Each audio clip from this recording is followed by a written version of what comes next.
What we got here, we got a 1969 Pontiac GTO. Now, this car was painted several years ago. I don't know how long ago. This gets a vinyl top, by the way. But this car was painted, and I'm going to speculate it was painted over 10 years ago. Now, the car is in pretty good shape. But if you're looking at what I'm looking at, through over the times and tribulations of being parked and not worked on, and people walking by it and people working on it, it has gotten some damage on it. So what we got to do is we got to repaint this whole car. Now, you might run into a situation like this that has an awesome paint job on it, but from sitting around, not doing anything with it, people bumping up on the car, people scratching the car, denting the car, and everything else, you're going to have to run into doing body work like I'm doing here. Now you can see, just by what we're looking at here, this is the damage that I found just on this rear quarter panel. And we also got a situation in this area right here, and I'm going to go over that with you on the other side.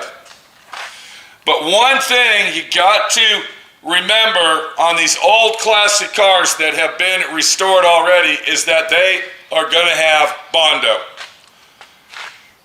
Now, the magic trick is how much Bondo is in this car.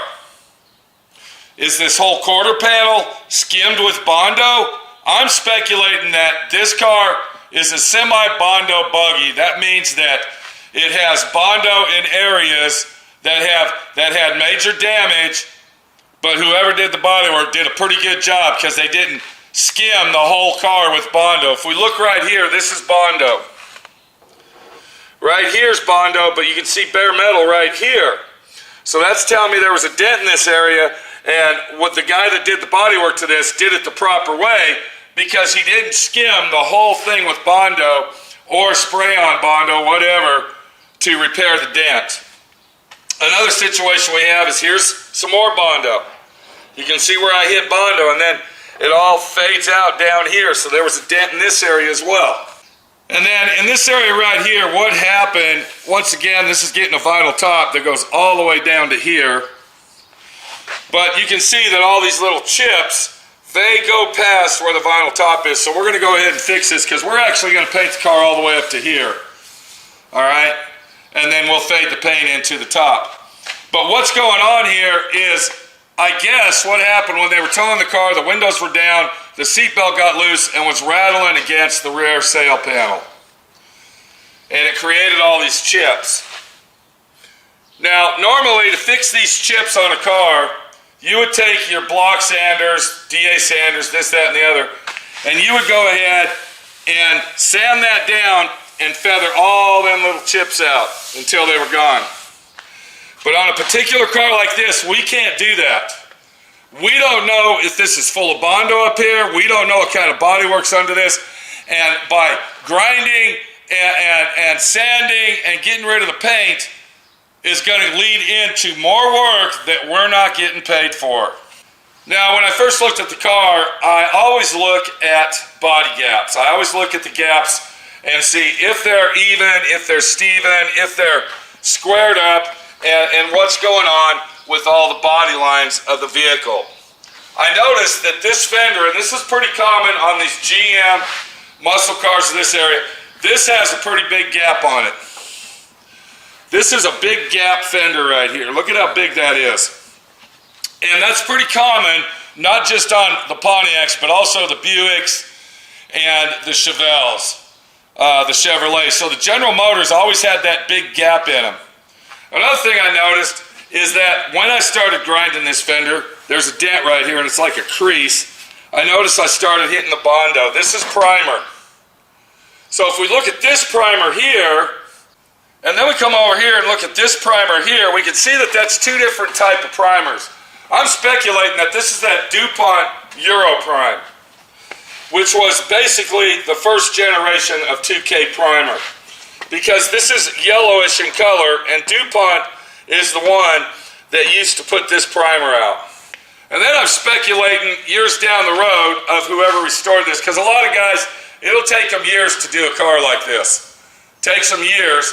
they decided to go with a newer style primer that was possibly maybe cheaper, or it was a better design primer. And I'm speculating that this is probably, just by the way it's sanded and it's a really hard finish, is probably K36 PPG primer. Because I can tell by the way it sands, that's a good primer right there.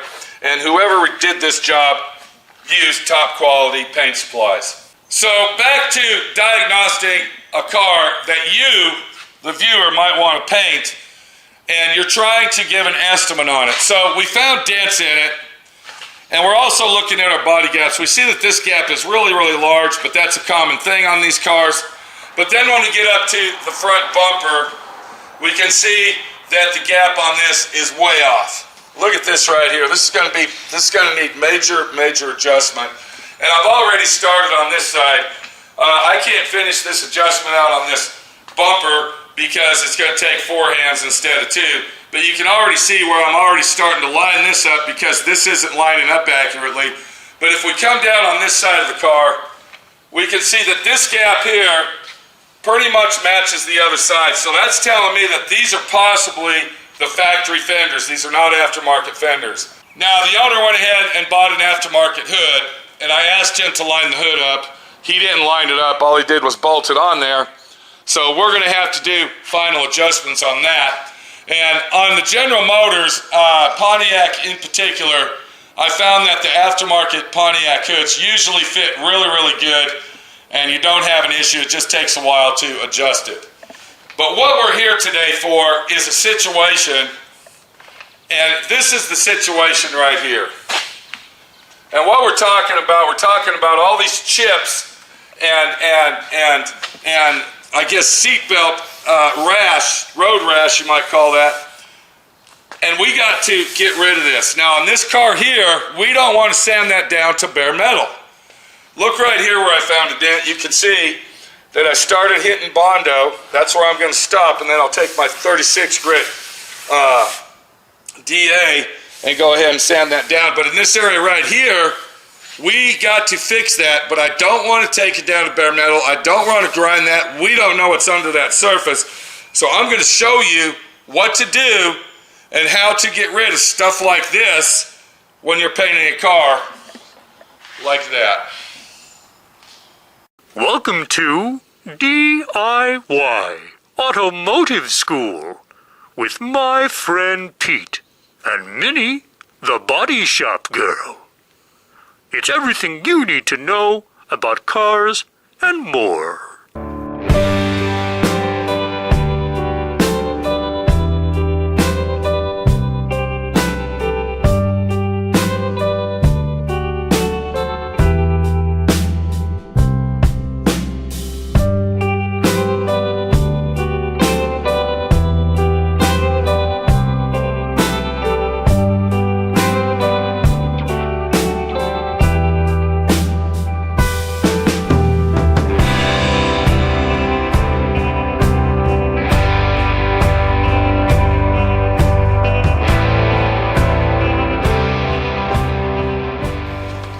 Now, before we go any further, I found a dent right here, so I'm going to go ahead and take my Rollo Lock. This has 36 grit on it. This is a little handy-dandy grinder. It's a Rollo Lock pad. And I'm just going to go ahead and grind where the dent is. I'm not going to grind bare metal out. I'm just going to get it right here.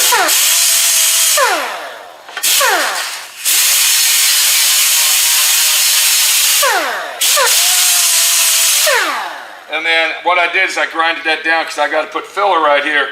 But let me show you something, what I found as we were grinding. If we walk up to this little ding right here, and I got to clean it out a little better.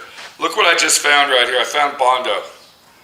I found Bondo on the edge of where this dent is. So that's telling me that there's Bondo in this whole quarter panel in this area. Now do you understand why we're not taking this bed down to bare metal? We're not using our Rollo Lock grinders to clean the metal up to do our body work, okay? This would turn into a fiasco. It would turn into a major nightmare if I started grinding everything down and creating more work that we don't need. So what I'm going to propose to do is I'm going to propose that instead of using our grinders, our high-speed 36 grit grinders and getting rid of all these, what I'm going to propose to do is to find a nice, simple, easy fix for this and do it quick and comfortable, where I'm going to feel secure that we're going to have a professional job done and we won't have issues later on.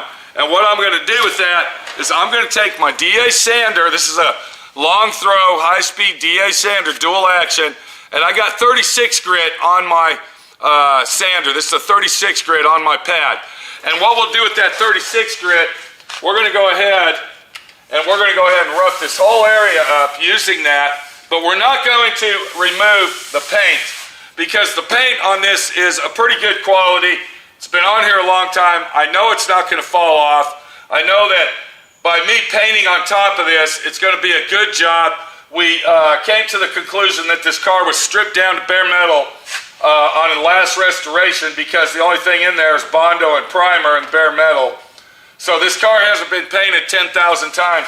And what I'm going to do is I'm going to take my D.I.Y sander with 36 grit, and I'm going to rough this area up really, really good.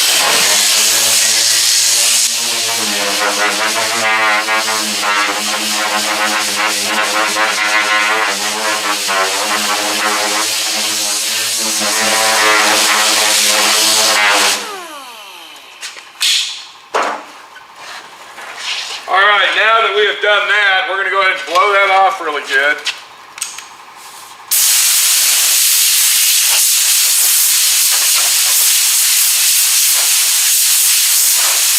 And you can see I didn't remove any of the paint. I've roughened the surface up, so we are now prepped up that we can go ahead and add filler to our bad areas.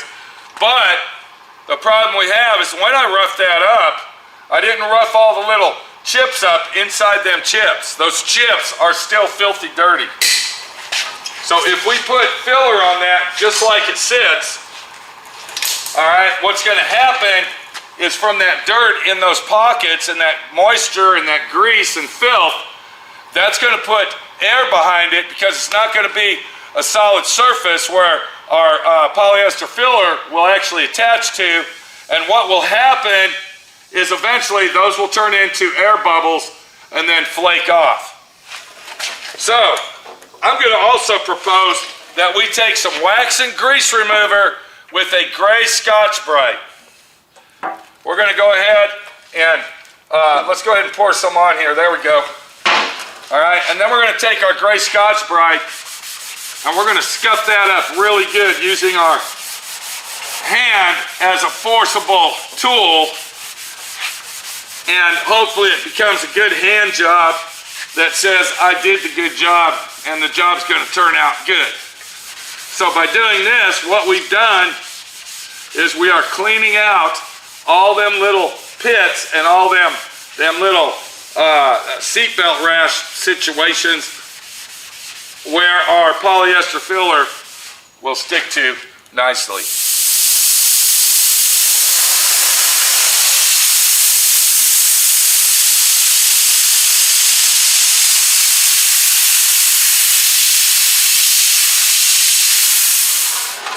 All right, now that our surface is dry and we've cleaned it off the best we can, 100%. Another thing is that you can actually use rubbing alcohol on this if you don't have any wax and grease remover. Rubbing alcohol works just as good. Possibly might even work better. Rubbing alcohol, I know, dries quicker and it cleans very well. So what I'm doing here is I'm mixing up some polyester filler, not Bondo. Okay, this is polyester filler. It's a very, very creamy substance. It's a very fine sanding substance. You can see, look how, all right. And this is what we're going to use on these chips. We'll go ahead and refer to them as rock chips, because that's mainly what you will be using this on and doing this type of work. So we're going to go ahead and use our wide, this is a big wide spreader. We're not using a little baby one. And then we're just going to go ahead and cover this area and push that in as we're covering it. And then we're also some right on this edge right here, so I'll go ahead and get that. I'll come down here. There's some right here. Look, they come all the way down to here, just like that. There's some right there. Look at that, all the way down here. That's why I wiped that surface all the way down there, because there was rock chips. All right, now once we go that way, we're going to go ahead and crisscross our pattern to wipe it, because if we just do one wipe, it's just filling in that one area. You're pulling it.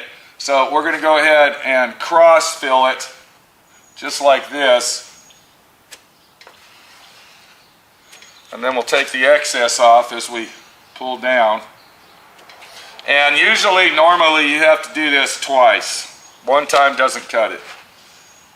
We'll have to repeat our process and do it again. But what you're looking at now is that I filled those in, and they are now ready to dry and sand.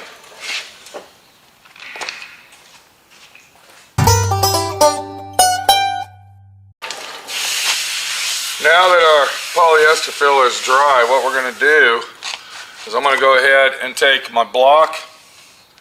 I'm going to take a piece of 80 grit.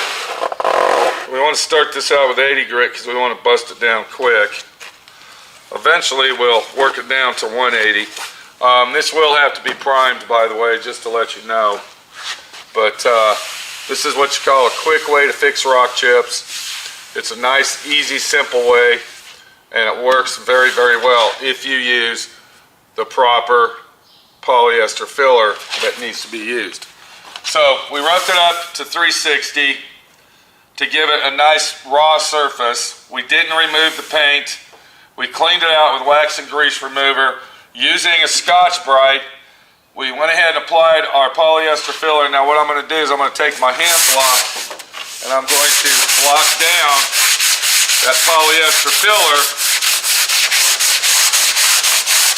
and try not to remove the finish that's on the vehicle. We don't want to remove any of the finish if possible.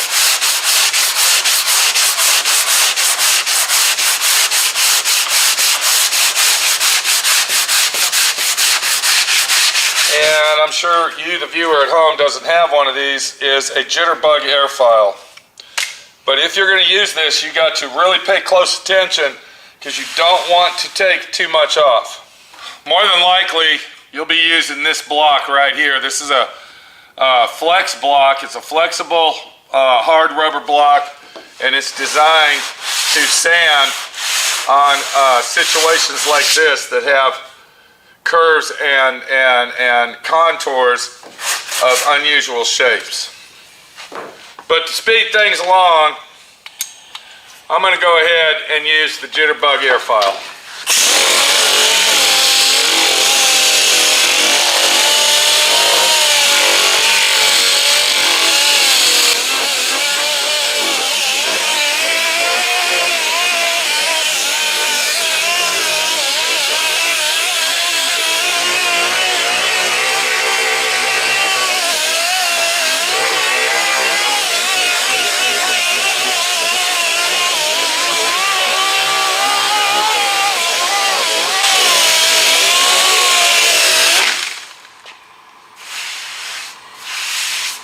And now basically you can see what we're talking about here as far as rock chips go.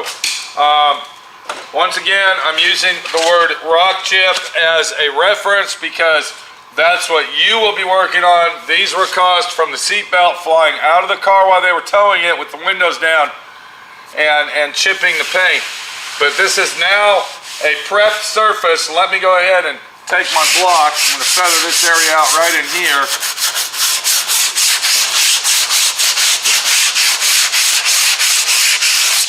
And I also mentioned that you might have to do this twice. The reason I mention that is because if the chips are really, really deep, what happens is the polyester filler will shrink down a little bit. By the time you sand that down, the chip will still possibly be lower than the paint level itself, and it's required that you do it twice. We're not going to go ahead and do this twice. we're going to go ahead and finish the rest of our overall body work that I found on this car, and we'll bring everything down to 80 grit and then go from there when we get ready to prime it. But this is basically how you would fix rock chips if you're going to repaint your car and not strip it down to bare metal. This is Pete, my friend Pete, your friend Pete, showing you on this car what you can do to your car if it's the hood, the bumper cover, possibly the front fenders, whatever you fix that might possibly have rock chips in the area. This is the way that you're going to fix them. This is a primed, ready surface, primed surface here. We're going to put some 2K primer on that. We're going to block that out. The 2K primer will fill in what we have missed, and then this will be a painted surface.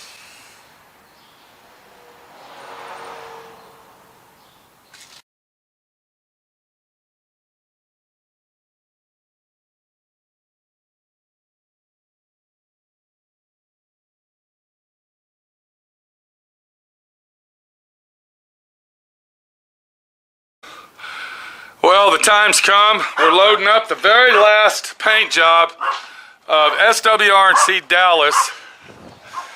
After 33 years, this is the last custom hot rod car coming out of this shop. It's going to be lonely, but it's been a long, long journey. So there it is right there, 1969 GTO, and this is an authentic original 100% GTO.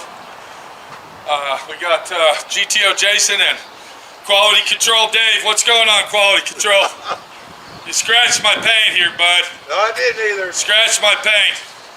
Beautiful car, turned out nice. 33 years of being over at SWRC Dallas.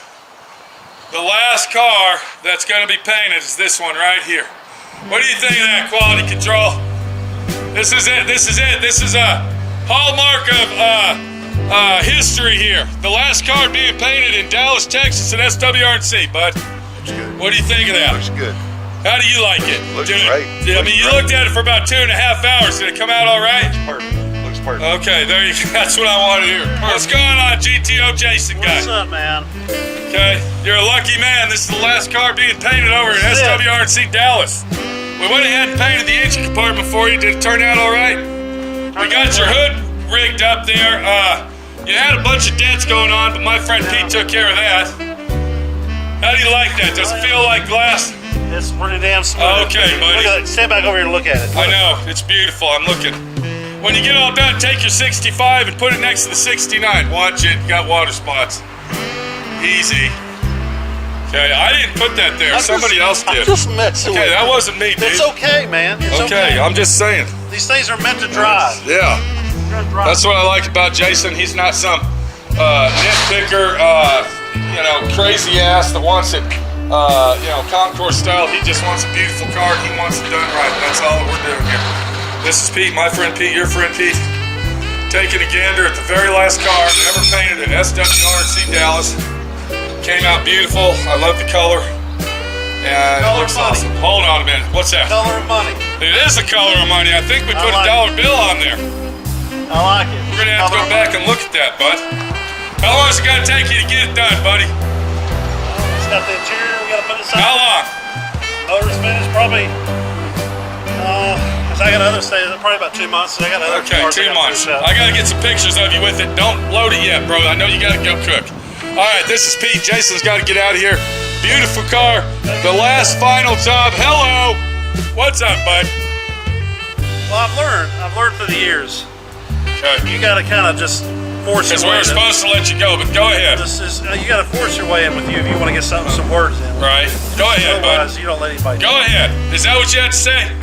That's it. Keep going. That's all. Thank you very much, Jason. Okay.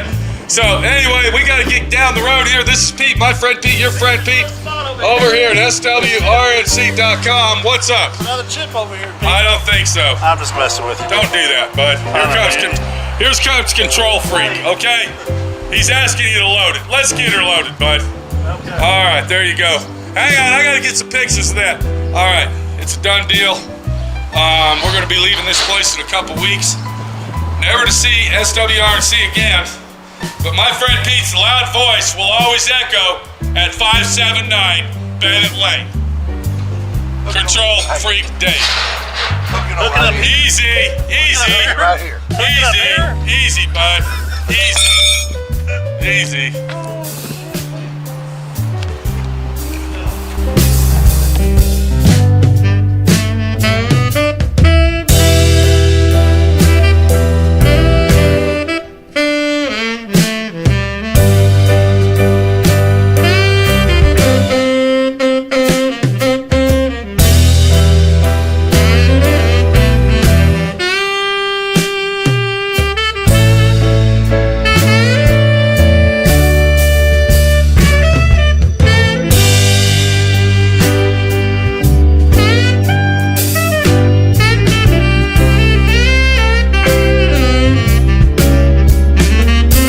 Thanks for watching D.I.Y. Automotive School. Classes don't stop till you know everything.